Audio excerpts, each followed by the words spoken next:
Hey everyone, welcome back to the channel. In this video, I will show you how to change language on Steam. If you want to change language in Steam website, it's very easy.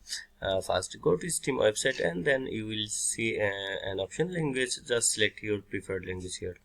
If you want to change your game language or app language, then you have to do what to do is first open Steam app.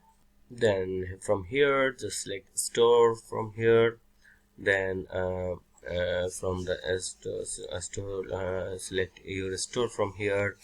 Now from here select preferences from here.